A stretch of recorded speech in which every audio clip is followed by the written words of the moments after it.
Olá, meus amigos e minhas amigas, a paz de Cristo. Deus os abençoe e vos ilumine. Meu nome é Miguel e eu tenho uma palavra profética para as nossas vidas, que está em Lucas 1, 7. E não tinham filhos porque Isabel era estéril e ambos eram avançados em idade. Vamos a alguns aprendizados desse texto, vamos conhecer algumas virtudes sobre Isabel. Primeiramente, Isabel foi escolhida para ser mãe de João Batista, o qual realizaria a obra de ser precursor do mestre.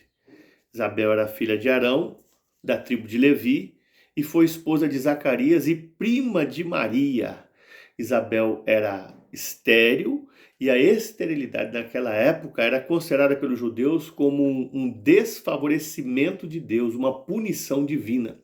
Então ela encarou muitas barreiras na época e ela foi valente, ela foi determinada. Então vamos ao primeiro tópico. Isabel era uma mulher de fé. Isabel e Zacarias faziam a diferença naquela época. Eles eram um casal irrepreensível. Os tempos eram difíceis, pois a idolatria, a imoralidade e a apostasia fazia parte daquele povo. Isabel era uma das poucas pessoas que esperavam a vinda do Messias. E o que nós aprendemos com Isabel? Mesmo ela vivendo em tempos difíceis, mesmo ela percebendo que ela era minoria em meio à maioria, mesmo ela percebendo que o cenário não mudava, ela teve fé e ela se manteve irrepreensível. Hebreus 11, 1. Ora, a fé é o firme fundamento das coisas que se esperam e certeza de coisas que não se veem. Nós também temos que nos manter firmes, irrepreensíveis, inabaláveis, esperando a vinda do nosso milagre. Ela esperava a vinda do Messias. Nós, como ela, devemos imitar o seu exemplo. Devemos esperar a vinda do nosso milagre. Ainda que os tempos estejam difíceis, ainda que nós sejamos minoria em meio à maioria, ainda que nós percebamos que o cenário não está mudando, nós temos que permanecer firmes e inabaláveis, temos que ter fé. Abacuque 3,17, ainda que a figueira não floresça, o produto da oliveira minta, nos campos não hajam mais mantimento, as ovelhas da malhada sejam arrebatadas, e nos currais não hajam mais vacas, todavia eu me alegrarei no Senhor. Os tempos estão difíceis aí para você?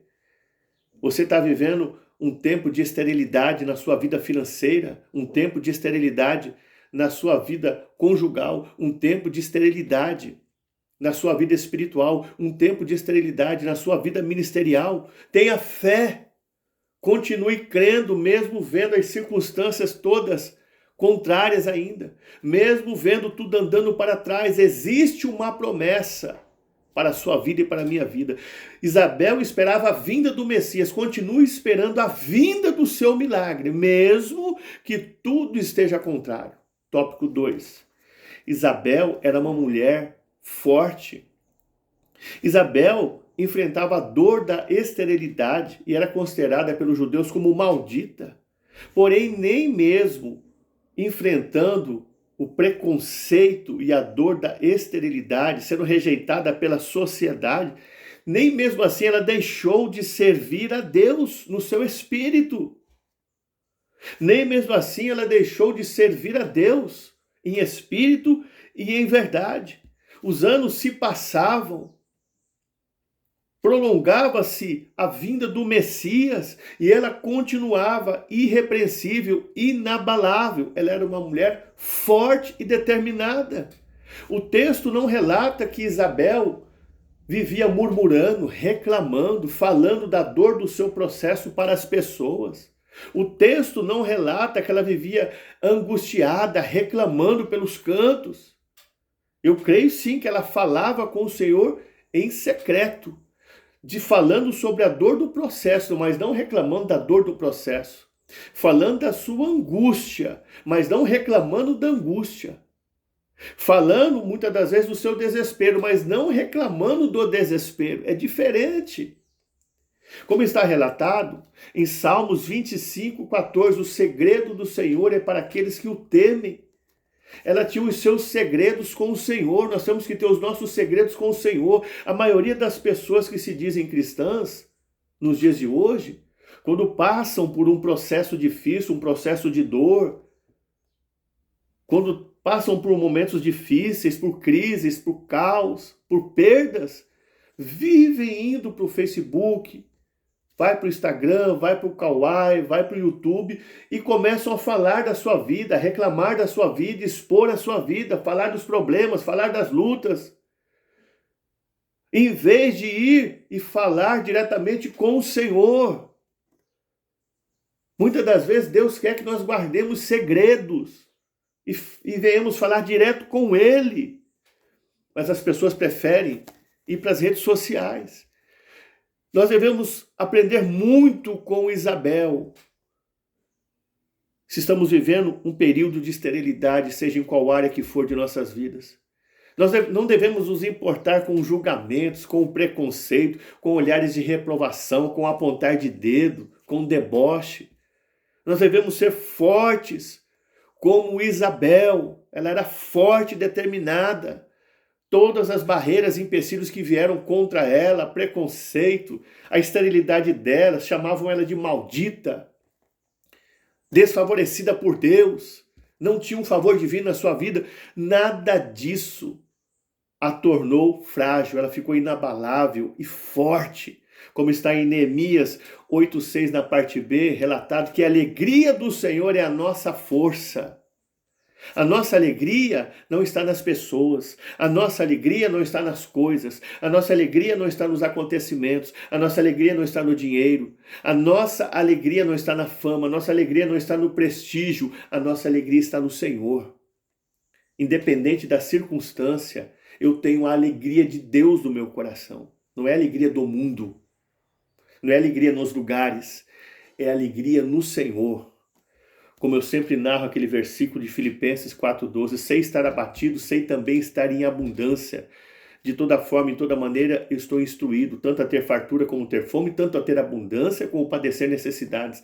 Posso todas as coisas naquele que me fortalece.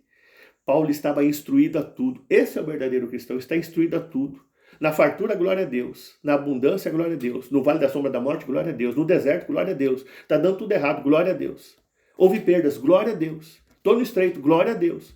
Voltei de novo a ganhar dinheiro, glória a Deus. Em toda circunstância ele dá glória e tem alegria no Senhor. Nós temos muito que aprender com Isabel. Ela era uma mulher de fé, ela era uma mulher forte e determinada. Tópico 3. Isabel fazia diferença na vida das pessoas. Quando Maria recebeu a mensagem do anjo, lhe avisando que Isabel estava grávida, ela foi logo fazer uma visita na casa de Isabel e passou lá quase 3 meses. Isto significa que Isabel era uma pessoa agradável e amiga de verdade, porque ninguém quer conviver com uma pessoa que é rebelde, que vive reclamando, uma pessoa revoltada, uma pessoa de natureza difícil de lidar, uma pessoa fofoqueira, fuxiqueira, intrigueira, que fala mal das pessoas. Ninguém quer estar perto de pessoas como essas. Agora, Maria provou a fidelidade da amizade de Isabel. Ela era amiga agradável de verdade. Qual a revelação que nós temos aqui? Quem nós temos colocado dentro de nossa casa para coabitar conosco? Nós temos feito a diferença ou a divisão na vida das pessoas? Vamos àquele fato que ocorreu na Bíblia sobre as 2 mulheres que moravam juntas e uma delas de noite dorme em cima do seu filho, ele morre sufocado, ela vendo aquilo pega o seu filho morto, pega o filho da sua suposta amiga vivo, põe no lugar do seu filho morto e pega o seu filho morto e põe lá no lugar do filho vivo da sua suposta amiga. Todos nós sabemos que elas vão pedir que Salomão julgue a causa, Salomão julga a causa, a verdadeira mãe fica com o filho, não vou entrar em detalhes, mas a revelação que eu quero passar para vocês é essa. A mulher que pôs uma suposta amiga para morar com ela não a conhecia. Porque veja só, o filho dessa sua suposta amiga morreu e ela fez a troca, pegou o filho vivo dela e colocou o filho morto junto dela. Ela tinha dentro de casa uma traíra, um Judas Iscariotes. Nós temos que saber quem nós colocamos dentro de nossa casa para morar conosco. Nós temos feito a diferença ou a divisão na vida das pessoas. Isabel era pessoa amigável, amiga verdadeira. Maria provou isso. Quarto tópico, Isabel honrou a Deus em sua maternidade. Viver naquela época já era difícil, porque eles odiavam também aqueles que esperavam a vinda do Messias. Hoje nós esperamos a segunda vinda de Jesus. Naquela época, eles estavam esperando a vinda do Messias. Eles já eram odiados. Então já foi difícil viver naquela época, sendo estéril, rejeitada pela sociedade, considerada maldita, esperando a vinda dele, crendo na vinda dele. Já foi difícil. Era um cenário de dor. Agora, criar João Batista na doutrina, nos ensinamentos, ensinando ele a orar, foi mais difícil ainda. Então, Isabel honrou a Deus na sua maternidade. Nós podemos ver lá em Efésios, capítulo 6, versículo 1 ao 4. Vós, filhos, sede obediente a vossos pais no Senhor, porque isto é justo. Honra teu pai e a tua mãe, porque este é o primeiro mandamento como promessa, para que tudo te vá bem e para que vivas muito tempo sobre a terra. Então nós temos que honrar pai e mãe para que nós venhamos viver muitos anos na terra. E no versículo 4 ainda diz, e vós pais não provoqueis a ira aos vossos filhos, mas criai-vos na doutrina e na admoestação do Senhor. Não foi fácil para Isabel criar João Batista naquele ambiente, naquela época. Não foi fácil ela transmitir os ensinamentos do Senhor para João Batista, mas ela honrou a Deus na sua maternidade.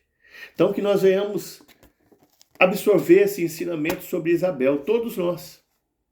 Isabel era uma mulher de fé, Isabel era uma mulher forte, Isabel fazia diferença na vida das pessoas. Isabel honrou a Deus em sua maternidade. Deus honrou ela tirando a esterilidade. Ela honrou a Deus, consagrando o seu milagre, consagrando a sua bênção a Deus. Ela honrou a Deus a sua maternidade, honrando a Deus com aquilo que ela recebeu dele. Que essa mensagem faça parte de nossas vidas.